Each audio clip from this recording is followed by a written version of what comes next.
restoran benim için 6 yaşında bir çocuktur. 7 olamaz. Sürekli elinden tutacaksınız. İnsanlar Hatay dediğinde böyle yağlı, baharatlı, işte bir Arap mutfağı gibi bir mutfak kültürü zannediyor. Antakya bilindiği gibi 8.000 yıllık bir kültüre dayanan mutfaktır. Biz 6 ay gibi bir sürede İstanbul'da ismi olan bir restoran olduk. İstanbul'da tuzda kuzu diye kullanılan, yapılan ürünü mutfağa kim koymuş derseniz o bizim icadımız. Ayda yaklaşık 20-25 bine yakın bir misafir ağırlamamız var.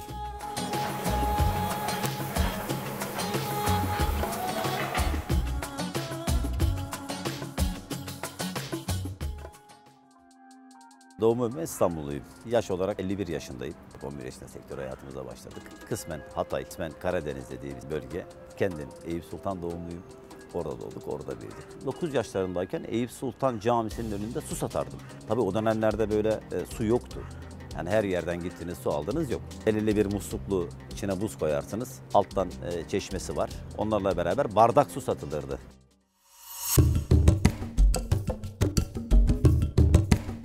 12-13 yaşlarında bulaşığa başladık. Aşağı yukarı 1 sene boyunca falan bulaşık yıkadık. Biraz baktığınız böyle eliniz yatkınsa, mutfaktaki ustayla da aranız iyiyse usta sizi hemen yanına çekiyor. Patates, soğan soydurmuyor. Orası daha rahat. Oradan mutfağa geçtik. Tam ne zaman keyifli olmaya başlıyor? İlk dönemde soğan, patates vesaire soyuyorsunuz ya. Bu soğan, patates soyduğunuzda tabii biraz zorluğu var. Ama buradan sizi bir kademe kalfalığa doğru çekiyor ya. Diyor ki size tencereye soğan kıydırıyor, hoşuna gidiyor. Ben soğan kıydım bugün. Mesela sebze doğratıyor. Size diyor ki şu havuçları doğrayın, onu doğruyorsunuz. Daha sonra sizi et işlemeye alıyor. Mesela o doğradığım ilk hiç unutmuyorum, ilk tas kebabı eti doğramıştım. O günkü yapılan tas kebabı etini doğradıktan sonra o tas kebabı etinin yemeğini yedim. Dedim ki ya ben bugün tas kebabını ben yaptım. Yani etini ben doğradım.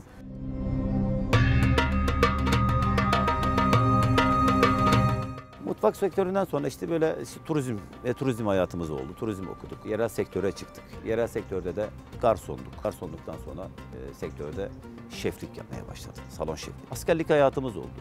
Harbiye Orduevi'ne denk geldi. Ben Harbiye Orduevi'nde paşa garson olarak görev yaptım. Orduevi'nde tabii ki piyasadaki aldığımız eğitimlerin çok üstünde bir eğitim aldım. Bana çok katkısı oldu. Disiplin, insanlarla olan iletişimler, daha doğrusu yerel sektörün dışında da bizim piyasanın dışındaki gördüğümüz daha katı bir servis kuralları. Bu bize bir şeyler kattı. Daha doğrusu yöneticilik hayatımızı daha ileriye getirmeye devam etti.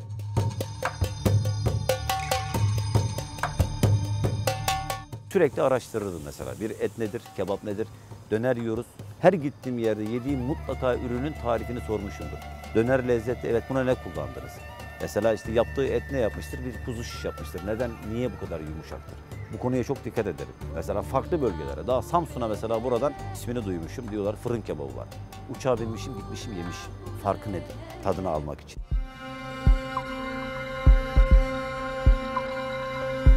Sene 1999 Aksaray. Horhor'da bir tane kebapçıydı. Daha doğrusu Horhor'da künefeci olarak açılmıştı. Hatay künefesi. Hatay sofrası olarak o dönemde. Orada ilk yolumuza başladı. Hatay sofrası açılmış ama böyle tam bir revize edilmemiş. İnsanlar Hatay dediğinde böyle yağlı, baharatlı, işte bir Arap mutfağı gibi bir mutfak kültürü zannediyor. Hatay mutfağı ama kimse gelmiyor tabii ki. O dönemde de mutfağa konulan ürünlerin oradaki hiçbir revize edilmemiş haliyle bir bırakma var. Ve tavuk ürünlerine getirmiş, koymuş. Kebapla çok fazla böyle bir aşinası olmayan bir mutfak oluşmuş. Bunun biraz üzerine gittik. Ve biz 6 ay gibi bir sürede İstanbul'da ismi olan bir restoran olduk.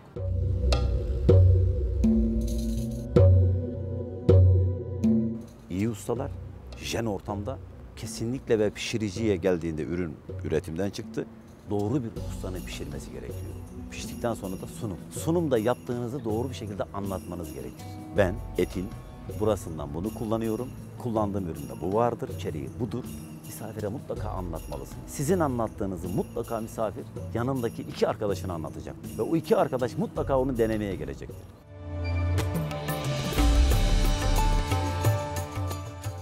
Tabii Aksaray kapasitesi bize yetmez hale geldi. 3 yıl gibi bir sürede bilinen bir marka olduk, tanınan bir markayız. Kapıda kuyruk var. Bizim müessesemiz, o kurum o dönemdeki işletmesini yaptığım yer 200-250 gibi bir kapasitesi vardı. Emin olun sabah kahvaltı vermiyorduk. Gündüz saat 12'de kapı açılıyor. Akşam saat 12 olmuş misafir çıkaramıyoruz. O derecede yoğunluk. Kapasite almıyor artık. Dedik ki biz bir yer açalım derken işte Florya'da burası. O zaman Emmim Et Lokantası'ydı burası. Kadir amca vardı başında. Kadir Bey'le görüştük. O da kendileri çok yaşlanmıştı. O zaman tabii burada akvaryum falan yok. Burada küçük küçük baraka evler vardı. Yazlıklar. O yazlıklar daha böyle yeni yıkılmış vesaire. Kendileriyle görüştük, anlaştık. İşte buraya aldık. Buraya restore ettiler. İşte yıkıldı. Yeniden tadilat haline geldi. O süredir burada devam ediyoruz. Ama şu anda şöyle söyleyebilirim. İstanbul'da Hatay ve Hatay kültürüne ait ve Hatay mutfağıyla bağlantılı tatları, lezzeti, ürünlerinin bir natürelliği değişmeyen ve İstanbul'da sadece ismi Hatay sofrası olan bir tabela değil. Lezzetiyle de, hizmetiyle de, sunumuyla da ben bizim dışımızdakileri çok fazla netlemiyorum.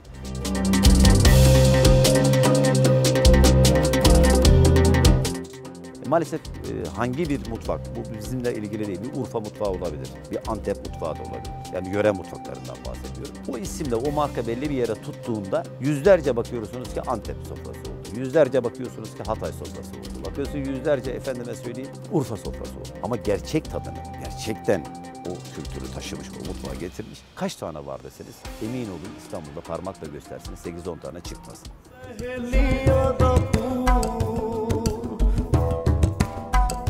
Birçok medeniyetlere ev sahipliği yapmış. Halen daha içinde barındırdığı, zaten lezzetini veren ve o mutfağa aşina olmamız, sevmemizin tek sebeplerinden bir tanesi nedir? O medeniyetin bir arada yaşaması, yaşayan medeniyetin aynı andaki mutfaklarına karışmış olan lezzet kültürü. Biz de buradan aklımıza geldi. Ya dedim ki Antakya demek dünya demek. Evrensel demek, üniversal bir tat demektir. Tek şubedir. Çok projeler geldi soframızla ilgili. İşte yatırımlarını biz yapalım dedik.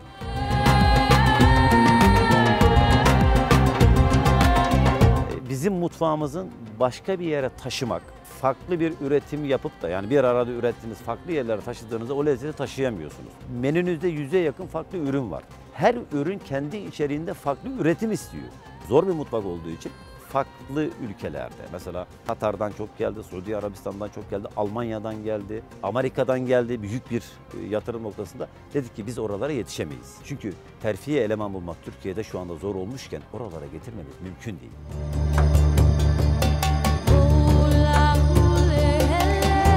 Restoran benim için 6 yaşında bir çocuktur.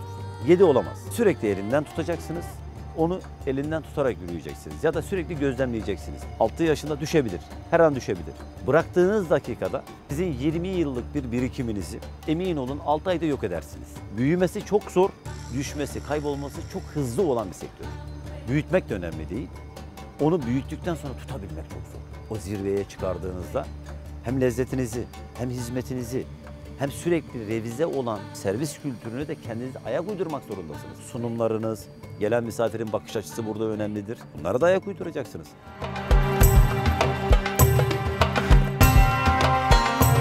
Büyükbaş hayvan kullanacaksam Kırklareli bölgesini kullanırım. Küçükbaş hayvanlarımda genelde Balıkesir'dir. Balıkesir kısmında da kullandığım yerler bellidir. Yani özel bir besidir. Tabii ki hayvan besiye çekilir. Ne zaman çekilir? Son kesmeden 3 ay önce. 3 ay önce hayvanı mutlaka besiye çekmelisin. Hayvan yediği yoncanın acısını atması lazım. Et yoksa acı olur, süt de öyledir. İyi kebap iyi ettendir. İyi bir, demin de söyledim ya, etiniz çok iyi ise kuzudan yapılması lazım. Kebap demek etin suya değmeden pişen bir mantığıdır. Bunun içinde büryan kebap olabilir, bunun içinde kuzu kebap olabilir, kuzu şiş kebap olabilir, döner kebap olur. Bak bunların hepsi kebaptır. Etin suya değmeden bir ateşle, bir tava yöntemi, bir fırın yöntemi olabilir. Yani bir ateşle pişmiş halinin anlamı kebaptır.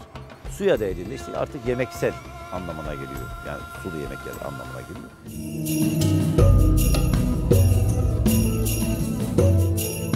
Adana kebap veya Urfa kebap diye bir şey yok. Acılı kıyma acısız kıymadır anlamı. Mersin, Antakya ve Hatay bölgelerinde yağ oranı biraz daha yüksektir. Mesela diyelim ki %25, %27, %30'a yakındır. Onu da lavaşla bastırırlar. Pişerken yassı şişte olduğu için içine daha böyle pişkin olur. Kuyruk koydukları için kebapta mutlaka kuyruk olmalı.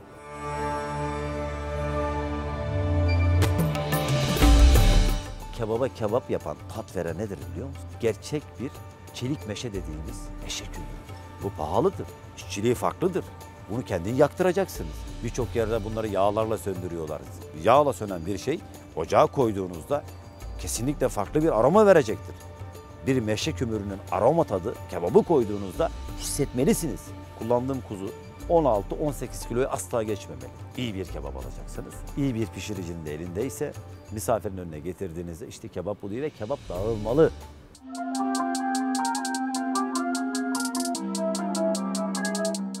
Özel olarak kullandığımız ürünlerden bir tanesi, şimdi biz tuzla tavuk vardı. O Hatay'da o dönemde Aksaray'ı ilk açtığımız yerde Antakya'da yapılırdı bu. Tuzun içinde pişme yöntemi. İçini iç pilav bademle dolduruyorsunuz, dışını bir tuzla sarıyorsunuz, kaya tuzuyla. Bunu daha sonra fırına veriyorsunuz. Fırında tuz direkt ateşi görmediği için, tuzun içindeki buhar baskısıyla piştiği için tuzda da bir iyot kokusu olur böyle. O iyot kokusu pişirdiği ürünü farklı bir lezzet verir. Biz dedik ki tuzla tavuk koyduk. Ciddi anlamda bir patlama yaptı. Günde düşün 40, 50, 80, 100 tane tavuk ve 2-2,5 kilo ağırlığında. Ve yetişmiyor. Pişme süresi 2-2,5 saat. Dedik ki biz mutfağımıza başka bir şey koyalım. Biz bunun ilk kuzudan yapan biziz.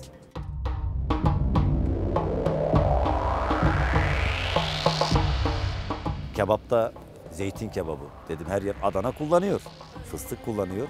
Dedim ki ben Antakya zeytiniyle meşhurdur. Kırmaz zeytin dediğimiz halkalı bir zeytini vardır Antakya'nın, meşhur bir zeytinidir. O zeytinden bir kebap çektim. İnanılmaz lezzet. Ayda yaklaşık 20-25 bine yakın bir misafir ağırlamamız var. Ben kapıdaki arkadaşlara diyorum ki misafir bizim misafirimiz. Kapıdan mutlaka bu anlayışı bir defa kafanıza koyun. Siz evinizde misafir nasıl ağırlıyorsunuz diyorum mesela gelir gelmez. Efendim diyor kapımızı açıyoruz. Kapıyı açtıktan sonra diyor gelen misafiri en baş köşeye oturtturuyoruz. Bizde de öyle. Aynısını yapacaksın diyor.